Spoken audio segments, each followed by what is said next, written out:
Just kind of fresh, get us caught up on some things.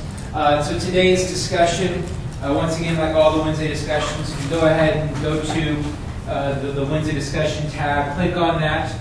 You'll find the video recording will be placed right there, so it's being done right now. I'll do that probably sometime tomorrow, but the discussion notes, I apologize, I didn't get a chance to get it printed out, but that's all they are. And so it's just essentially what fracking is, the topic of today's discussion. So I guess I'll just leave that up there, but we'll see that again. But once again, this is available to you in the Wednesday discussion. And also, I include the third thing is the link that will, this article that contains the video, but also kind of a photo essay that goes along and explains fracking, and we'll be able to assess the positives and negatives from this fairly controversial human activity. And so I'll come back and tie this in also with our systems approach. And so if you aren't familiar with this, this is a very important part of the human impact of the environment discussion, is we have to look at these different characteristics, or these different things that lead to other things. So we talked about this beforehand, human driving forces. Somebody having a baby isn't going to cause a tree to fall down. Someone having getting a bonus at their work isn't going to all of a sudden cause fossil fuels to be removed from the ground. But nonetheless, they then lead to the human activities, the second square, the second box, which is actually where we do see environmental change. And so that's mining, that's cutting down trees for paper, that's fracking, what I'm going to be talking about today. Those then lead to environmental changes. So we clear a forest because of the increasing demand for paper. We clear a forest, that's environmental change. We essentially scoop up all the fossil fuels that are non-renewable that will eventually run out. That's environmental change. We pollute different areas. Environmental change. We build and construct dams along rivers that we can harness and we can harness and we can access that electricity, free electricity from the moving flow of water. But we're changing the natural river, the natural state of things, as we put a big old wall in the middle of a river. So we're altering the natural state of things. Another example from the video lectures is kudzu. Kudzu, environmental change. Now we got this weed that's just everywhere. This weed is growing like crazy. That's environmental change. And then subsequently, we got the consequences we have to deal with.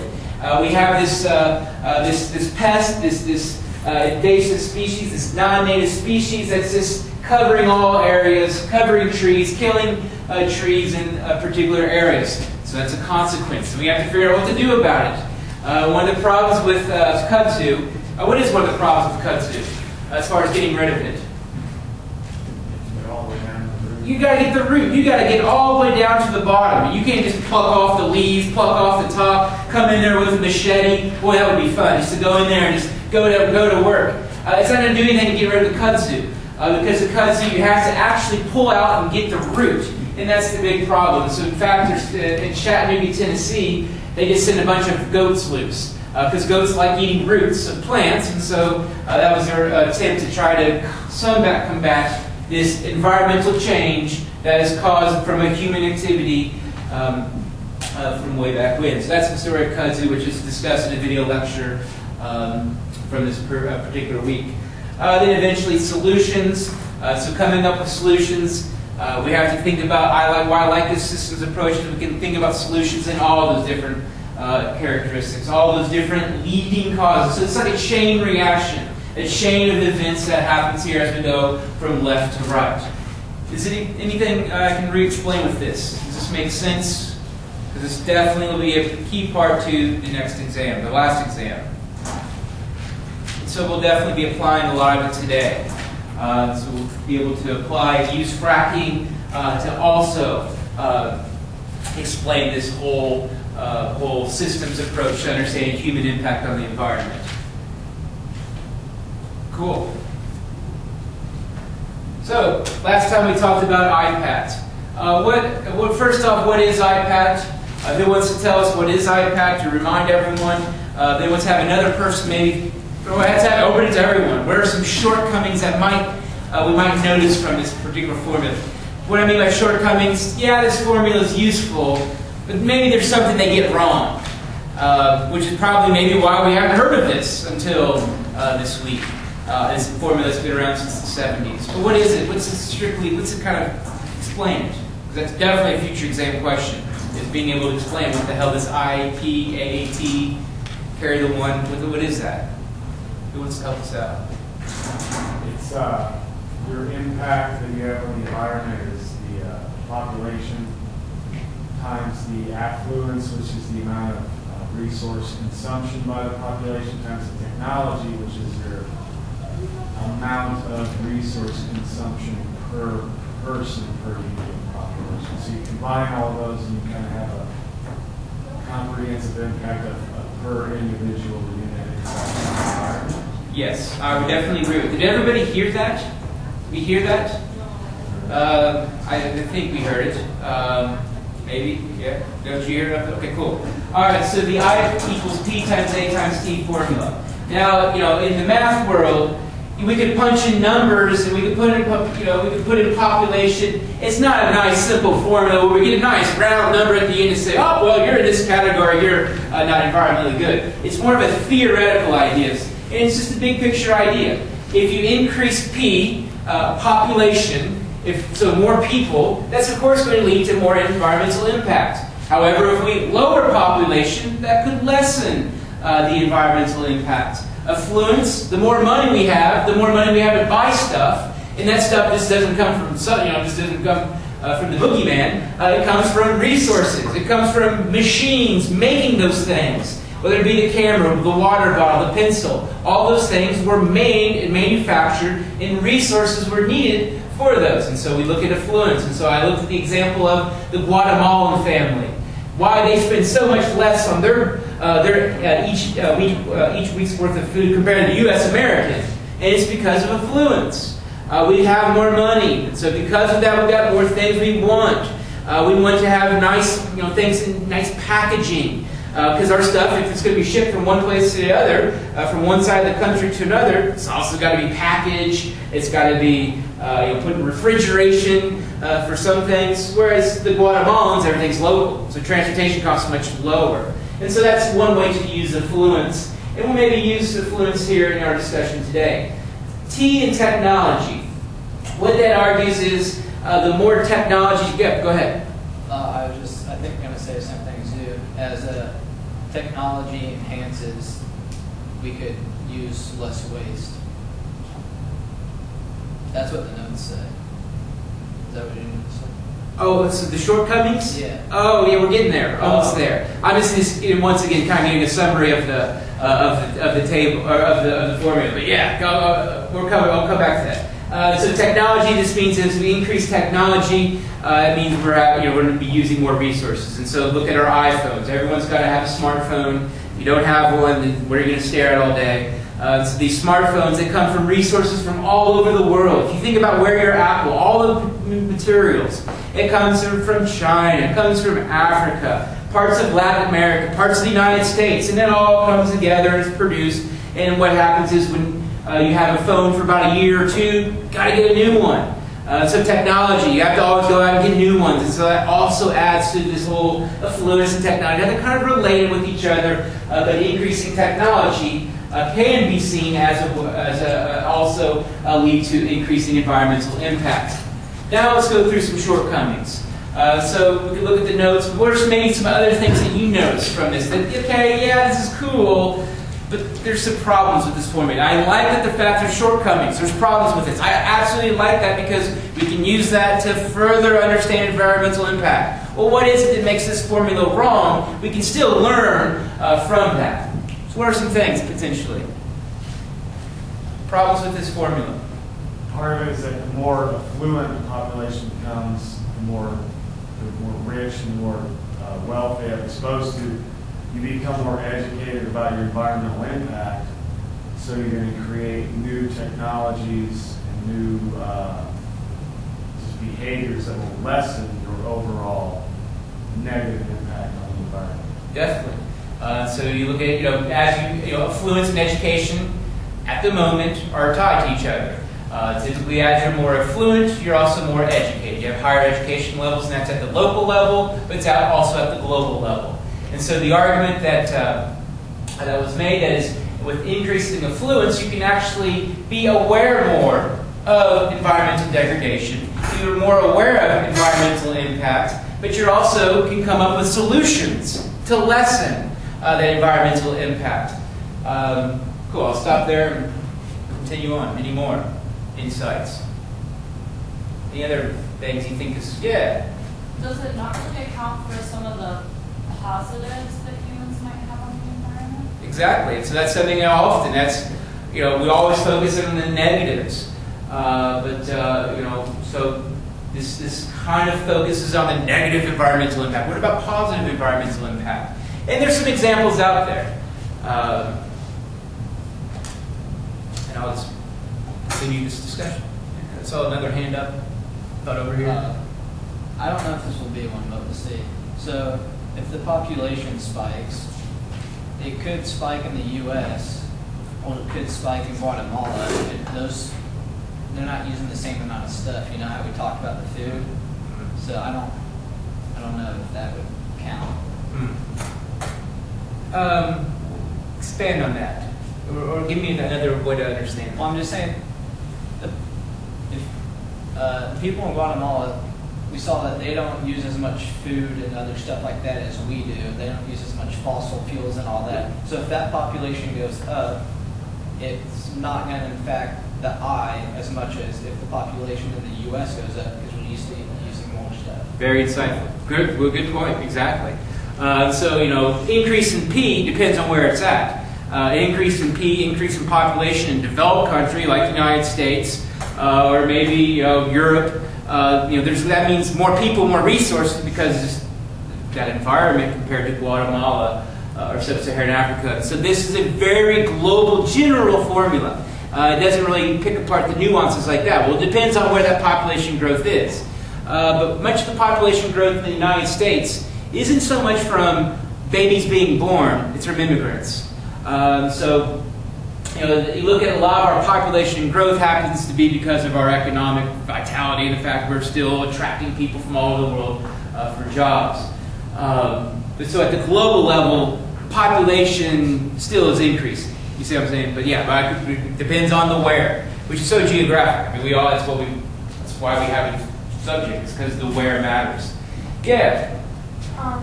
It also doesn't take into account where it isn't necessarily a bad thing if technology increases, because maybe the increase in technology can actually have a positive impact on the environment, especially like with doctors and scientists who are doing all this research to help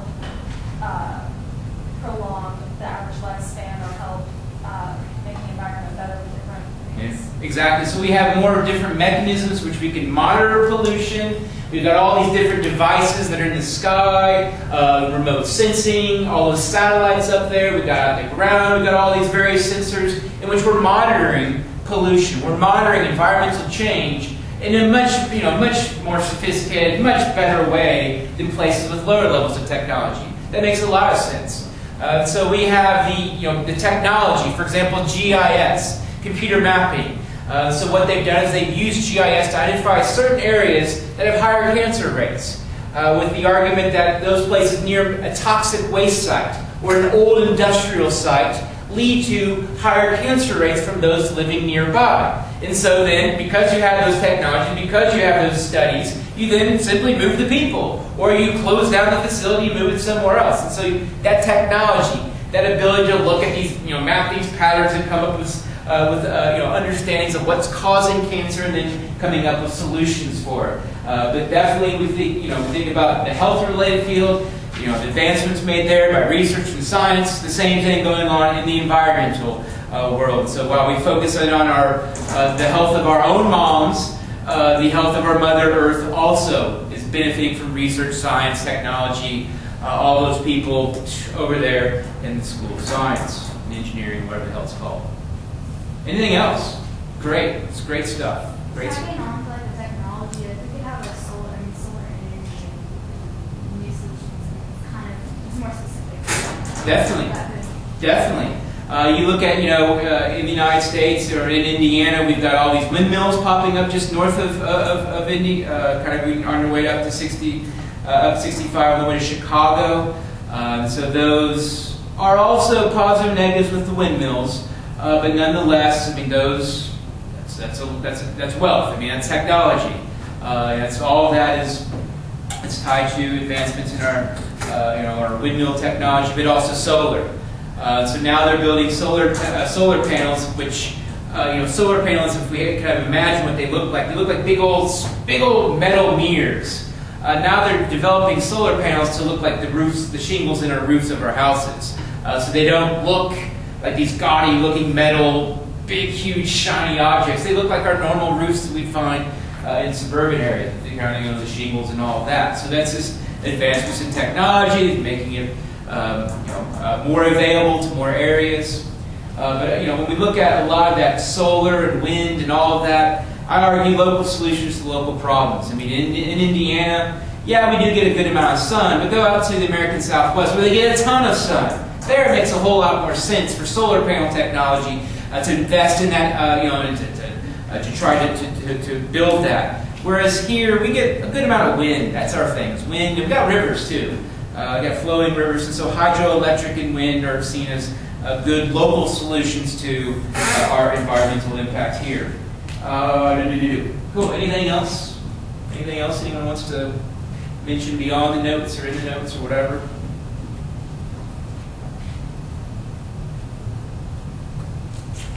Well, here's some that I have. So these are included probably in the lecture notes. Sounds like they were. But the first two we pretty much mentioned.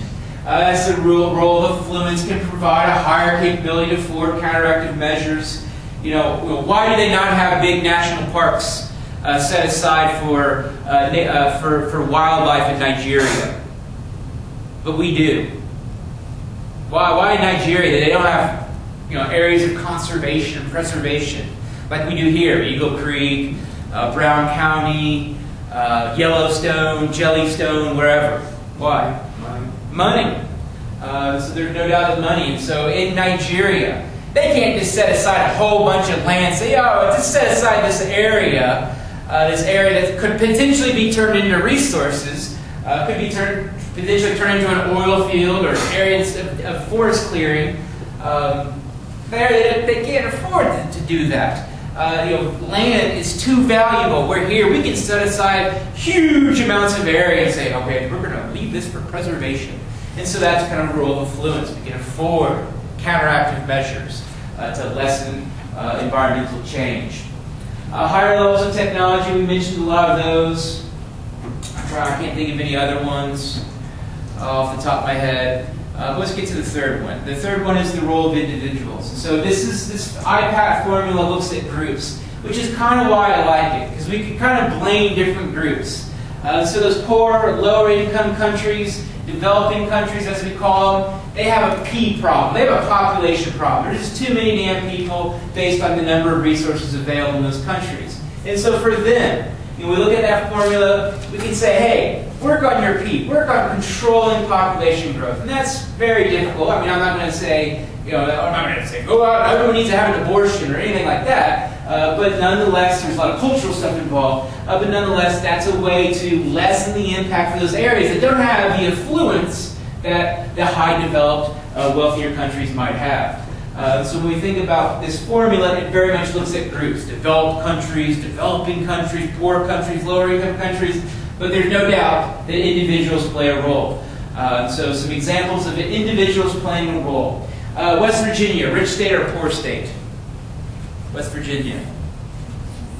Poor state. West Virginia is a poor state.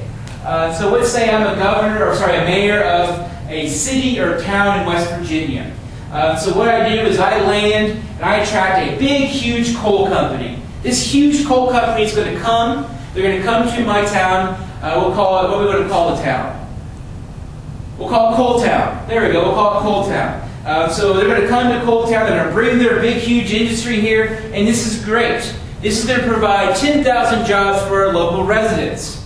However, 20 years down the road, 25% of my population has black lung disease. Healthcare costs are through the roof because they got 40-year-olds, 50-year-olds dying of lung cancer that they contracted from this big, huge mine that I acquired. And so that's the role of an individual, a policy leader, a mayor, who attracts a huge coal company to an area. This is going to increase jobs. This is going to bring some economic vitality to one of the poorest states in the country. Well, then nonetheless, we've got the consequences of environmental change, strip mining, mountaintop removal, black lung disease, all those other consequences that are all set in motion by an individual, policymaker. So economic policymakers, we can think of Nike. Nike's a great example. The multinational corporation has a huge role in determining where different things occur, where different production occurs, the resources used, the raw materials that are gathered from various places of the world. But also, Nike, they want consumption. They want to make their advertisements super catchy that you go out and you buy their shoes, their clothes, whatever. So you can see how individuals, whether it be government policymakers or large corporations, definitely play a large role. So we'll go through some examples of all these shortcomings right now. So first off, we look at affluence. And so right now what's happening is China is rapidly becoming more affluent. This is where cars are being driven at much higher rates than ever beforehand. So the Chinese infrastructure really is not set up for this huge, massive amounts of car growth, which is associated with, once again, with sudden increase in affluence. So we'll go to Beijing. Beijing, capital of China. They are now building, I know you can't see it, but it doesn't matter. They are now building their sixth 465 around Beijing. So they're building their sixth beltway. And this is all because of massive population growth in this area, more and more people living in this area, but even more so, more and more people driving cars in China. So you got more and more people driving cars, and so what they're doing is they can't even build these interstates fast enough to catch up with the increasing car growth, increasing car usage in Beijing.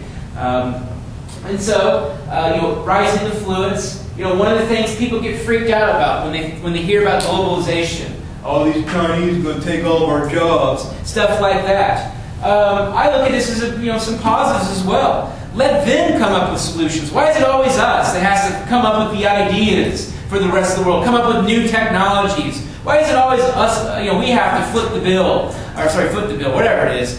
We have to pay for all these new ideas that are eventually spread and mimicked and copied throughout the rest of the world. Let's let them come up with some things. And so one of the ideas they definitely have to come up with, they have that situation, that problem, and so what they're doing is they're essentially using, or they're coming up with a way, this hasn't come to fruition yet, in which they can use the current interstates to continue, or current highways, to use them to continue to have cars, but also use those for trains that actually hover above the cars. Now, that's a far out idea. I agree. That's crazy, that's wild, but once again, it's not us coming up with it. And so that's maybe a good thing. Our positive globalization is we have a shared, more of a collective audience as far as coming up with solutions to lessen our environmental impact. As you mentioned, Hannah, solar plants. So solar panels, it's once again something you're going to be more likely to see in first world developed countries because this still is expensive. There's still a lot of costs involved in clearing an area for a big, huge solar plant, which we see these throughout a lot of Mediterranean climates. So Mediterranean climates once again have that all summer of drought condition. So it makes sense then to have that entire summer of the sun just come pouring through the atmosphere to capture that energy and to convert it to something we can use. And so out in the American Southwest, California, but also in the Mediterranean part of Europe, this makes sense. This is ways to lessen or to reduce our dependence on a renewable or non-renewable resource or a fossil fuel. Another way to kind of showcase innovation and technological change is this looking at in the United States. Recycling, I'm old enough to kind of remember the era before recycling. It really started to kickstart in the 90s. Earth Day became a bigger deal in the 90s. Is it Earth Day today? Oh yeah, well, great apropos topic here. So you look at what's happened over time is we're recycling more stuff. So that comes with awareness, it comes with better technology, but we still got this, I'll get to that bottom stat here in a minute. We've got this weird situation. I don't know if you, but I have to pay to recycle. I mean, I can recycle, I can, all these bins here on campus, but, do you have to pay to have someone come and pick up your recyclables? That sounds bizarre to me. So you look at a lot of lower income areas of the city. Are they going to recycle when they have to pay someone to come and pick up the recyclables, the little green box that sits out in front of their driveway? How much do you pay? Well, down in Bloomington, you have to pay, and then they can also fine you if you don't have it, like the plastics and then the bottles and stuff like that. So just stupid. Yeah, any way they can nickel dime you for sure, they'll do that. So that's it. Any way they can make some cash.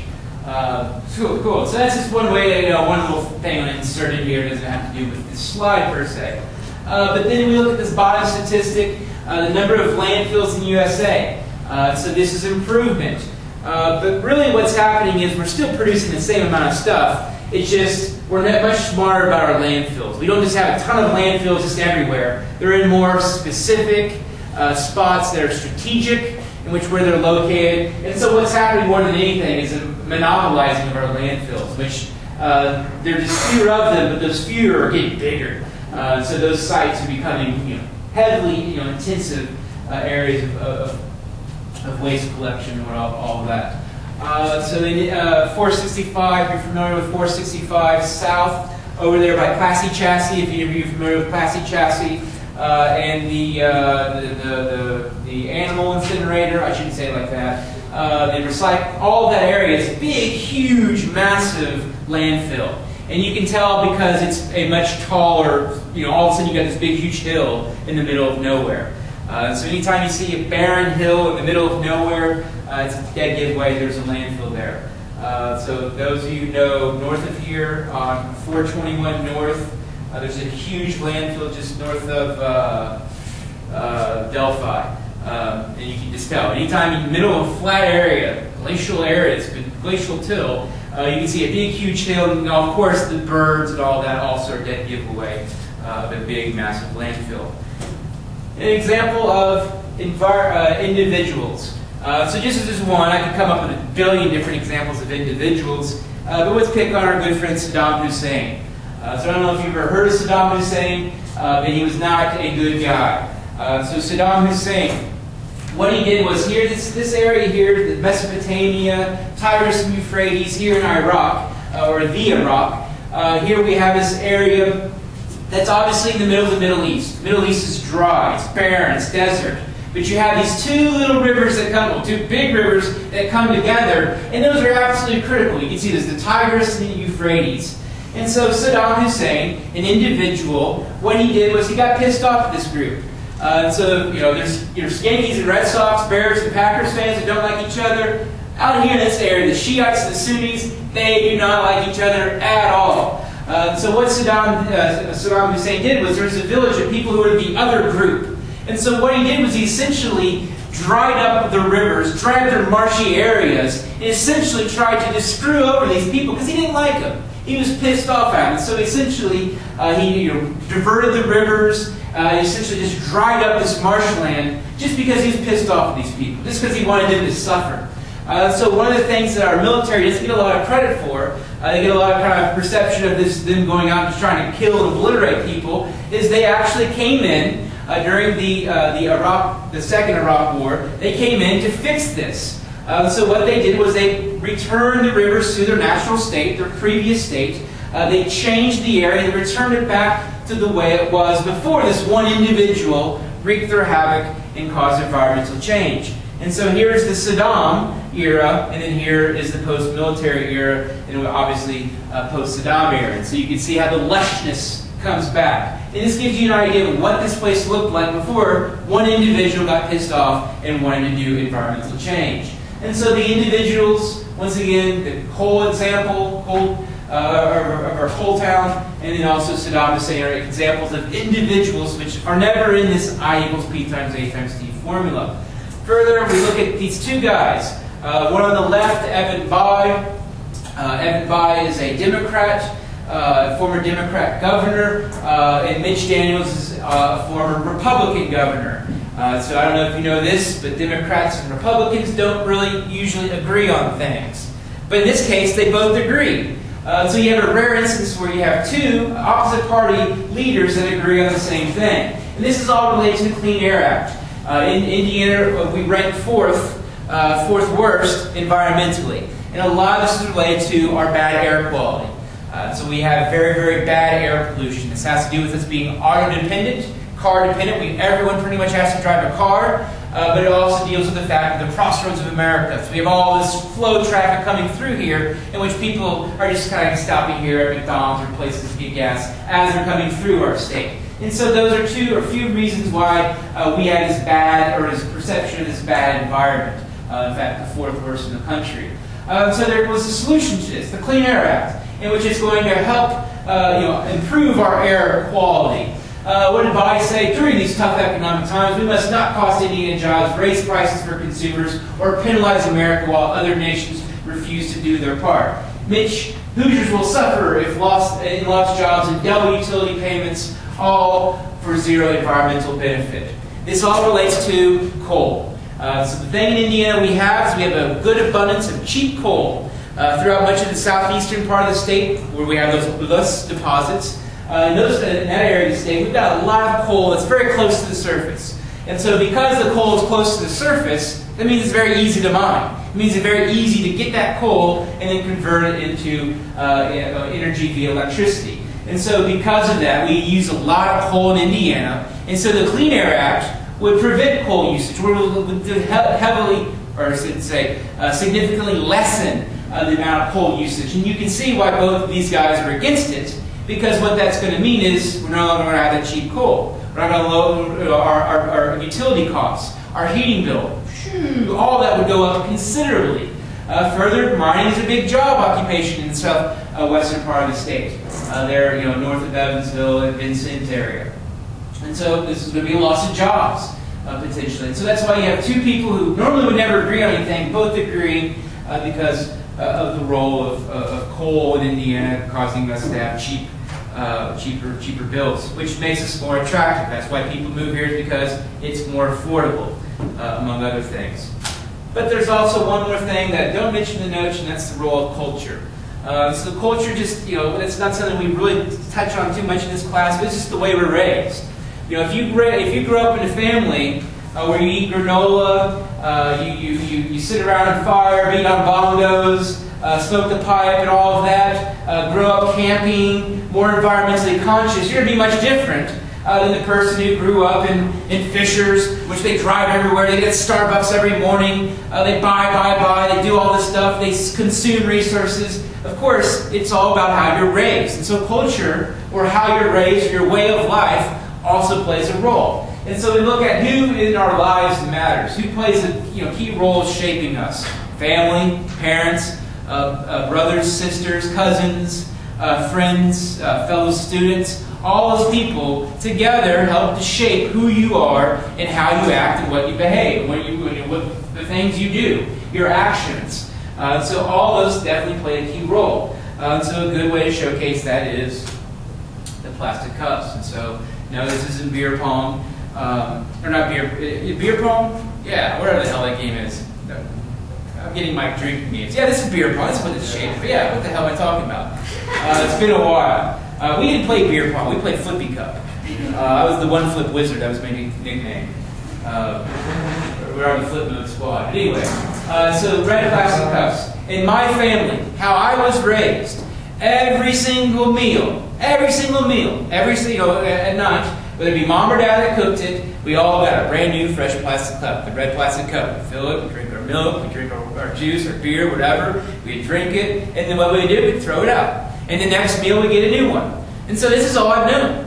As a family, in which I grew up, I'm a geographer, but still, I grew up in a family in which we always used a red plastic cup. So guess what happens when I go to college? That first weekend when I go for groceries, I buy a huge thing of red plastic cups. That's what we do. Of course, we've already mentioned this, that plastic, it doesn't come from earth-friendly places. It comes from petroleum, it comes from oil, it comes from a fossil fuel.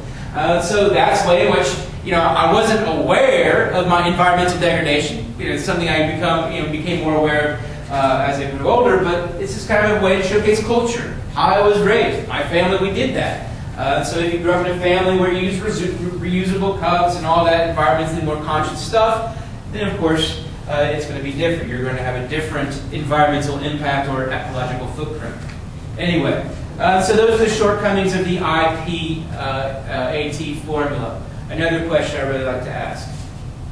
All right, so now we'll go to human activities. So human activities is covered in a video lecture, so I'm not going to explain much of that today, but the human activities, think of those as mining, forestry, cutting down trees, fishing, anything that changes the environment, where you actually see direct change. And inevitably it's going to lead to changes in our environment. But then we have consequences. Then we have stuff in crap we have to deal with. And so what we're going to do is we're going to use fracking, this new technique in the United States, to kind of showcase this systems approach as far as the human driving forces. So it's going to cut to the chase. But fracking, what it is it's just another way to get oil. It's another way to get fossil fuels. It's just a newer way to drill. It's a newer way, and so we can find new areas to drill. So the human driving force is the fact that we need more oil. We need more. We're consuming more petroleum. So there's increasing consumption, increasing demand for that particular resource. The fracking is the human activity, and then that inevitably will lead to environmental change, as we'll see here in this discussion. Then we have consequences, and those consequences we'll talk about here at the end in terms of positives and negatives of fracking. Begin with this map here. This map shows population change. This map shows population change from 2010 to 2011. So something's happening here. Let me get this. All right, so for population change, 2010 to 2011. So this to help you understand this map. The places that have grown the most over this 1 year time period are pink. So we can see the Carolinas and Florida. You can see much of the South, Texas, Alaska. All those places grew. But you see one particular place up here, the Dakotas, North and South Dakota. So a laser pointer. So you see North Dakota and South Dakota. And so North Dakota and South Dakota, these are never places you'd want to live. It'd be the last place you'd want to move to.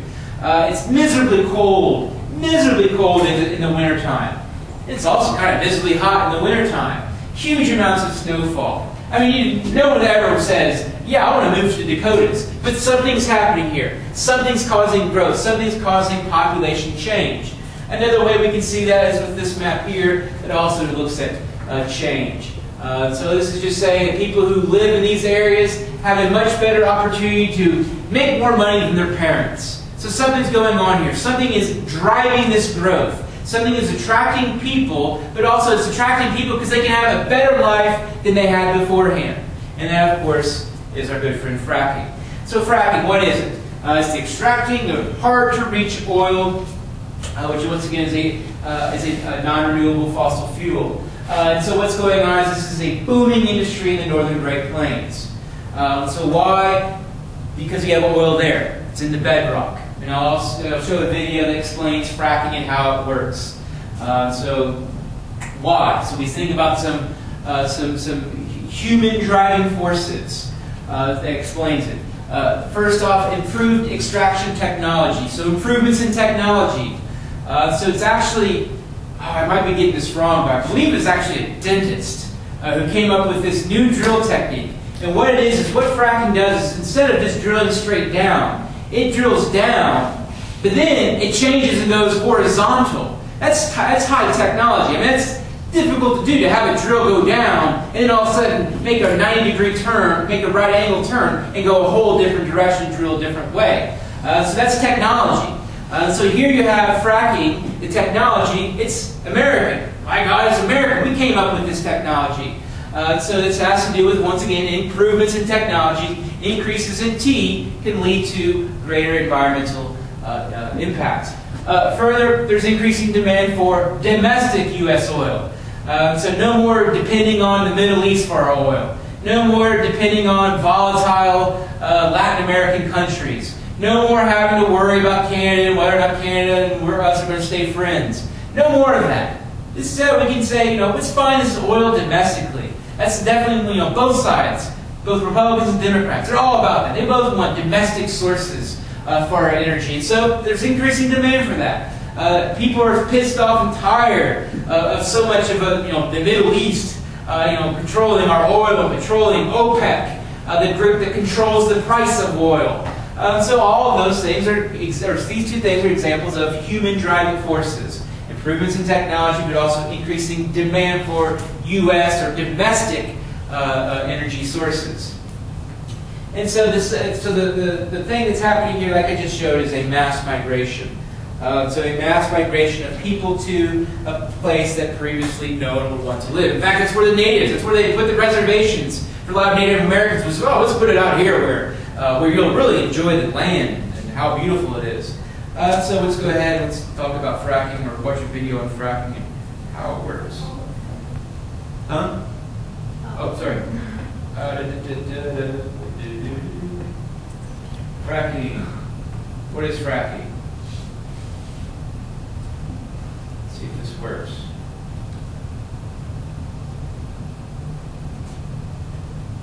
Shale formations underlie much of the United States. They are the source of natural gas and oil. Historically, the formations have been difficult to drill. Today, it's possible with the technology of fracking. In North Dakota's Bakken Formation, fracking started in 2006. Nearly 8,000 active wells now dot the landscape. Deep underground, horizontal pipes stretch up to 2 miles long. The Iverson well, drilled in 2010, illustrates the fracking process. The well plunges nearly 2 miles down with cement and steel casing inserted to prevent leaks into groundwater. The well curves when it reaches the Bakken, layers of shale that sandwich a layer of sandstone. The pipe follows the sandstone because that's where shale oil collects. Fracking begins by forcing plastic balls down the well. The balls open sleeves in the pipe to expose holes. Fluid is then pumped down the well under extremely high pressure. The fluid shoots through the holes and fractures the rock. Over the course of 3 days, this well fracked the rock 29 times. The bursts show where fissures were created. Once fracking is done, oil is released and flows up the well. The used fluid, which contains toxic materials, flows up with the oil. Some of the fluid is recycled. The rest is pumped into disposal wells deep below groundwater. The long-term environmental effects of fracking are unknown, but in coming years, the number of wells in North Dakota is expected to jump from today's 8,000 to 50,000. And so that kind of gives you an idea of fracking, and it comes from the term hydraulic fracturing. That's where fracking comes from. But nonetheless, it's a technology that is very much American-based. I mean, we came up with that idea, the technology. We're benefiting from it. We're getting domestic oil, but there were some negatives mentioned there. And some of those negatives we'll flesh out here in a discussion. So what I'll do is also just kind of go through the photo. This is Williston, North Dakota. So I'll go through some, what's this here? Flows. All right. So this is just a photo essay that goes along with it. So here, you can see one of the things is a part of the fracking process is you see these flames occur above the well. So we'll look at an aerial of this area at night, and you'll be able to see the flames. So once again, environmental change, I think we're seeing it in action here with this particular image. So the next image, here's this family that owns this land. So the characteristic of what goes on here out in this area is you might own the land, but all you do is you own the surface. The fracking company or the oil company, whatever, They actually own everything below the surface. So it essentially becomes a problem when you really don't control what happens below you. And if they're dumping this stuff in the underground, a lot of those toxic chemicals, as they mentioned, now you have to deal with this possibly infiltrating your groundwater. Who knows what's going to happen when we suck out all this stuff underground that's holding up a lot of this, so we could get some sinkholes out of this as well. But you don't own the land. So you see a lot of Native American reservations out in this area. So this is one of the things you'll notice. They don't really benefit from the fracking because they don't have the mineral rights, the rights to the stuff that's making money in this area. So here we just see this kind of this home. Right behind it, you can see a drill there, which fracking is occurring. Next up, we've got kind of some of the positives. So one of the problems that you, or I guess a good problem to have here in this area is all of a sudden people are moving to your area. You've got to construct homes for these people to live in, and you can see these temporary homes all lined up right here because you need this sudden temporary and mass migration of people coming here for jobs. They need places to live, and that's something we're also going to look at in a few more of these images. Very rare to see this, a female involved in fracking because it's seen as being a male-dominated industry because of all the heavy stuff that's involved. And apropos, heels pop up right when I'm talking about the one female here at Fracks. Anyway, what you also can tell in this image is that semi. So once again, we see this situation where, yeah, that's cool. We got the oil, but now you got to get the oil from the field to the people who demand it. And so there's once again all kinds of resources involved in getting that oil from one place to another. So it's another kind of negative of ethanol, corn-based ethanol. It's great to run corn, biofuels for gas. But we've got to get that from middle of nowhere, Iowa, to people consuming it in bigger cities somewhere else. Further, this truck here in particular is a water truck. So they have to truck in water because that's a key part of the hydraulic fracturing process. Hydraulic water. Think of that. But one of the things you saw from that video is there's water that's pumped down into that drill that helps us shoot those balls that break and fracture the surface. That water has to come from somewhere. And so fracking requires them to haul in massive amounts of water so they can do it. So once again, a negative, another kind of, well, okay, that's kind of a bummer. That really lessens the environmental impact from fracking. Further, well, I'll get to the next part. Save that for later.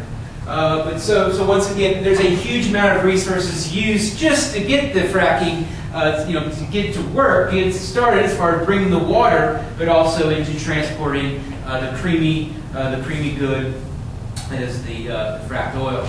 Anyway, what's going on? After hanging laundry, yeah. Lifelong resident, that's all she's known. Just looking out this rural area, and all of a sudden now it's these machines, these flames, this mining. So once again, the negatives, changing the way of life. Here's that aerial view I mentioned beforehand. So it's hard to see, but this is North Dakota is kind of this shape here, and then South Dakota is this shape. Here's whatever the capital is of South Dakota. What is it? Pierre, whatever. Anyway, so you can see all this area here. I don't know how well you can see it, but this area here is all those flames at night. They're shining so brightly, shining bright like a diamond, that they actually can be seen from space. What causes the burning? The burning is just a byproduct of, I don't know for sure. Let's see if it goes back. Natural gas flares waste is a new site on the new fracking way of extracting.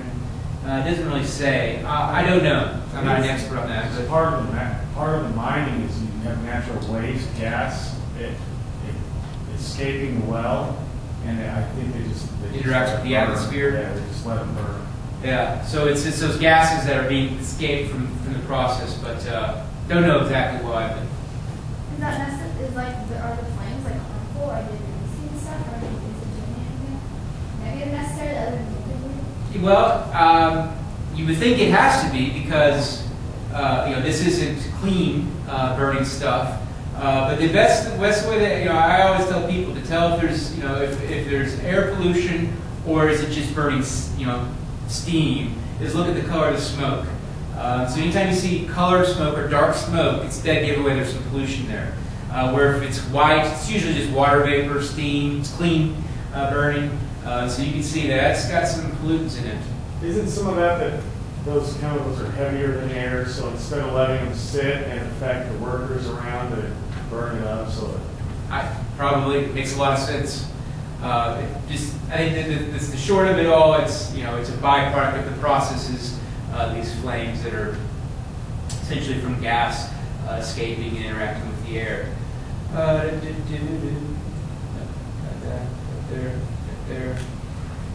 So here,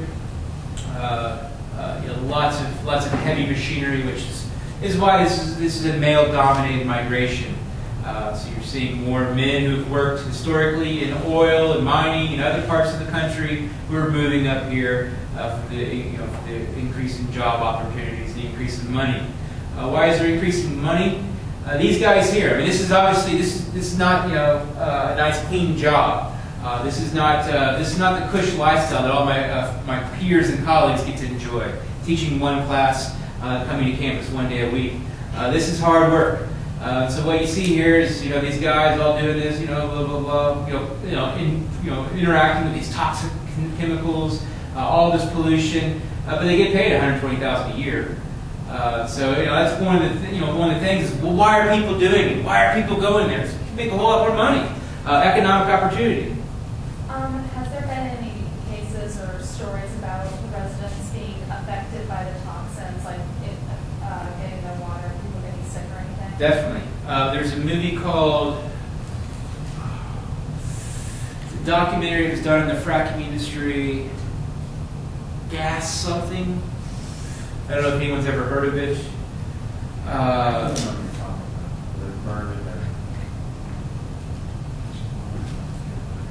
Gasland. The movie called Gasland. And that one really speaks to a lot of those personal stories of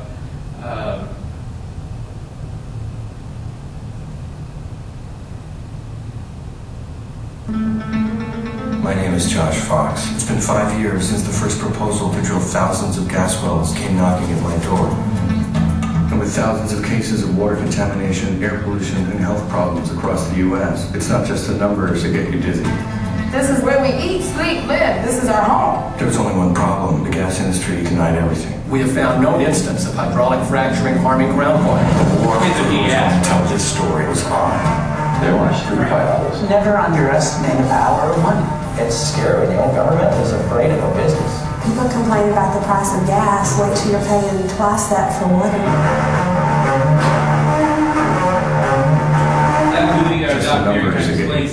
The gas industry denied everything. We have found no instance of hydraulic fracturing harming groundwater. The war for who is going to tell this story was on. There were street fights. Never underestimate the power of money. It's scary. The old government is afraid. Yeah, that's coming out someone's water. That's their hose. So it kind of shows you how people have to deal with that. But why is that not well known? Why is it not, why do we not know more about this? Why is this not something that's on a national agenda? Why isn't the government doing anything when their own citizens are being harmed by this? What matters more than anything? I know. We all. That's what millennials were more conscious and more aware that. Wait a minute, but this is all big money. We're not talking billions of dollars. This is trillions of dollars. So people have a lot of money, have a lot of clout, especially in government. As far as lobbyists, I mean, you look at what's going to happen in this election. I mean, it could be the winner could be spending as much as $1 trillion to win this election. It's ridiculous, $1 trillion. Anyway, but so yeah, it's there's a reason why it's the most important 5-letter word I know, money. Cool. Where do we rock? Let's rock. Laptop, check.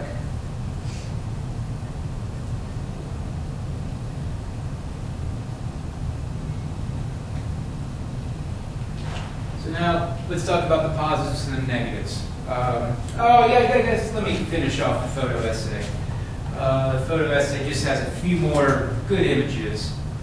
So we got the guys fracking.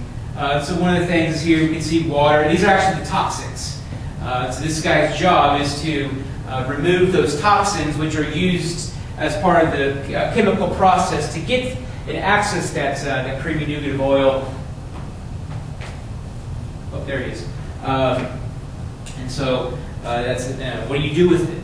What do you do with all these toxins? I mean, so one solution was to put it back in the underground, put it back in those other areas. But the problem is it could get into the water supply.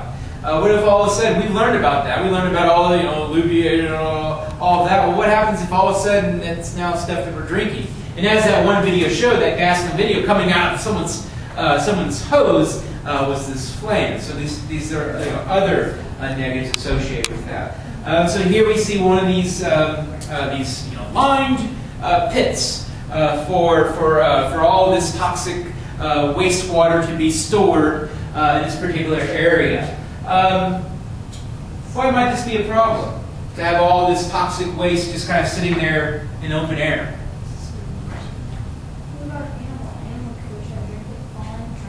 So we can think about our cute, fuzzy little animals as far as their well-being. People could, kids could stumble upon that as well. But what else? Any weather event Wouldn't heat affect it because it would bring everything to the air? So heat would create more pollution towards it. And so we think about this huge this little pot of liquid. What happens is we get a little bit of heat, a little bit of sun, we get evaporation. And so now those toxins are pulled out of the water and put into the air. So one way to kind of showcase the lack of clout amongst those who have always lived here. This is a Native American, whatever the Native American group that's in this area. That's their sacred site. That's their holy site. That little mountainous, little kind of monolith-looking thing. So right next to it is this pollution hazard. That's not only water pollution, but also potential for air pollution from kind of like acid rain. Kind of the same way in which it forms. But then, of course, there's two sides to every story, so some good things. Economic vitality, returning to an area that never really had it. So more people attending parades, more community stuff happening, more money being spent in the local area. More money, look, all the traffic concerns, and all this showcases more people coming here because of the demand for jobs in this very lucrative but no, we don't know really long-term industry. But like I said, many of those who are part of this are men. So what happens is, maybe a positive, maybe negative, depends on if you're married to one of these guys. But they go away for 10 months of the year. They're going for a good portion of the year away from their families. But like I said, that could be a good thing for some of these people. So here's some temporary housing, because kind of have to meet this sudden demand for all these workers coming up here. They got to live somewhere. So here's some temporary housing that they've quickly had to develop. Not so much a good idea in an area that gets a lot of tornadoes. So here, a bunch of guys hanging out, cool, and all of that. That guy was really serious. But anyway, so I'll go back to the good image there. And so look at these, cramped quarters. So when you get a lot of men together, just imagine the amount of fights that occur. So there's often a lot of fights, a lot of violence amongst the population here. So you think about if you're a female here, you're highly in demand because you're so outnumbered. And so that's the source of a lot of conflict, whether it be at tiki bobs on Saturday night or out here in Fracking area. So here's a family. I guess we do have the image of the kid shooting the gun and all of that. But this family here has been forced to leave their apartment. So essentially we have displacement, which is family that's always lived here was forced by their landlord based on price, forced them out and they have to move. So here we see them moving out to make way for the increasing those workers that are coming to work in the fracking industry. So displacement, another negative or unintended consequence of fracking is it's causing displacement, causing people to have to move from their home. And that's a powerful image. I don't know what's going on with it. Yeah, so that's just a powerful image there that they're trying to show. But anyway, so there's fracking and some images and all of that. So let's go back to the lecture. Is this a good thing? What's good about it? Where's some good, kind of summarize what we just learned. What's some positives of fracking? So I want to tell both sides. Yeah. Less dependent on other countries. Boom, big one. I mean, these are all American workers. These are American jobs. So instead of some country that hates us, those workers doing the fracking, it's people from our own country. So it's domestic in terms of providing domestic jobs, but also it's a domestic resource. We're getting it from the Dakotas, part of the United States. So less dependence on foreign oil. Yeah. Will it decrease the price of gas? Yeah, so we could say, in the short term, it's going to continue to keep prices the same, maybe even cause decreases. But essentially, what it is we're still going to have a good amount of supply of oil available. So it's a supply and demand. That's all oil is. When it becomes less supply, price goes up because it's more in demand. Cool. Never thought of that one. So it kind of maintains current prices. Because that's the thing about solar, wind. It's expensive, and it's still not really replacing our current energy uses or energy sources, we say. Other things, it's positive. Economic growth. Dakotas, look at that area. It's seeing economic vitality. A chance for people to find jobs and make money. So economic opportunity at the local level in terms of helping out this area, but also economic impact at the individual level, providing jobs for people. So another good thing. I mean, these are people who potentially would be out of work if they were still, living wherever they lived beforehand, before that temporary mass migration. Anything else? Any other positives?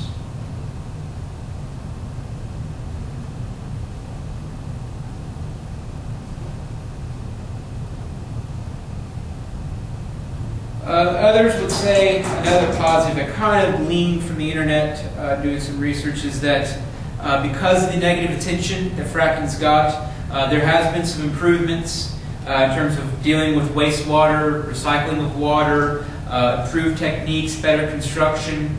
So like anything, we all get better, especially as we learn more. So it's another thing is there are positive scenes in terms of their learning from mistakes. And the fact that this is becoming something that more people are aware of.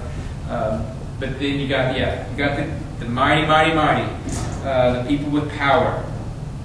Which, it's interesting, Hillary Clinton, because she's going to run this election with the idea she's going to help the middle class, the blue-collar worker.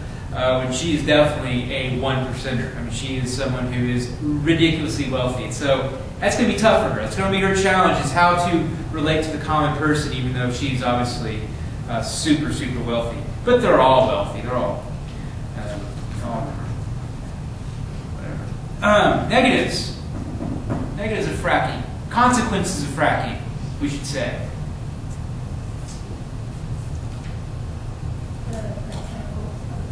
I feel like there will be less urgency to find alternative sources of fuel. Oh, so deep. I never even thought of that one. And so what this is essentially us kicking the can down the road further. So it's us, instead of coming up with alternative non-renewable, let me step back. Instead of us coming up with renewable resources, renewable are like stuff that don't run out. So the sun doesn't stop shining. Water doesn't stop flowing.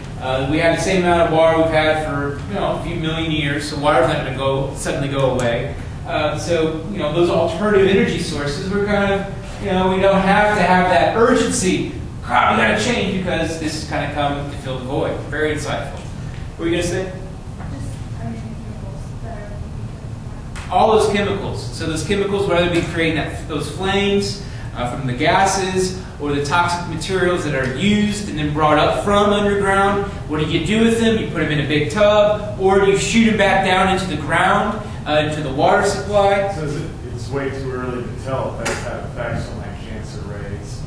all of that. And so what this is, you know, what I would argue is this kind of relates to what you're talking about up there. It's a short-term solution to a long-term problem.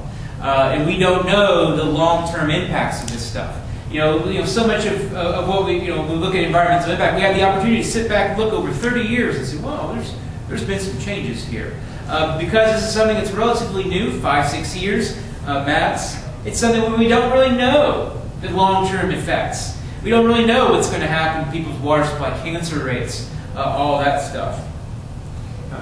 They've talked about, they've seen increased seismic activity in Oklahoma and the Great Plains. And I've seen where they said it's even though they're only getting registering a 3 or so on the Richter scale, that who knows what sort of impact that'll have going forward. And that relates a little bit more to the Ogallala Aquifer being drained. So there's this underground huge lake underneath the entire Great Plains.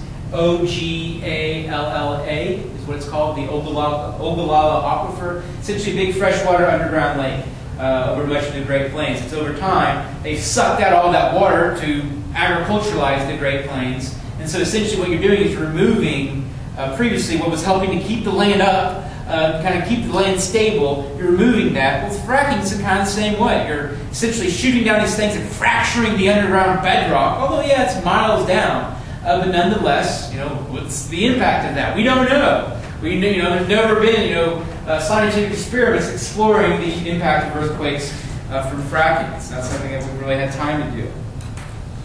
Other stuff. Yeah. In a way, it's taking away the citizens' rights. Like they're essentially being forced to. It's almost like they don't have a right to their property. And all the stuff's going on doing it. They're being hurt. Definitely. So another negative is people don't have really much of a say in what happens in their land. I mean, they might own the property from their fence line to the other fence line. As far as what happens underneath it, they don't have a say. So they have to deal with the consequences of crappy water, crappy air, congested, cities now that all these people are moving here, all these other things. And so for the locals who've always lived here, it's huge negatives. They've lost a lot of those personal rights, but also rights to the land. Like I said before, a lot of Native Americans here, and that's why it's kind of a group that we, no, I'm not saying we can't do it, but they kind of get pushed around, like, oh, it's all right, you'll be okay, kind of thing. And like I said, the unknown, that's the thing, it's the unknown. Other things. One more thing is, I don't know how much I mentioned, is how much water is used for this. And so they have to truck in water, and they have to use a lot of water. But this is a problem in an area that is very, very arid. If you go back to our climate regions, this area is a semi-arid steppe. It gets hardly any rain. This is on the dry side of the Rocky Mountain rain shadow. This is the rain shadow. So it's an area that doesn't have, first off, a lot of lakes, a lot of fresh water, a lot of rivers, a lot of precipitation. And so you have this problem which water is such a critical resource to use in just getting the oil, getting the resource from underground. The problem is it's in an area where there's not much water there. So you have to, once again, it kind of ties in with hauling in the water. But the high water usage, definitely negative. Especially in an area that they're already, like I said, depleting that Ogallala Aquifer, that underground groundwater, but also they don't get much rain. It's very, very dry there. So it's another key concern. So we brought off some good things, some bad things. I guess my next lecture is August 24th.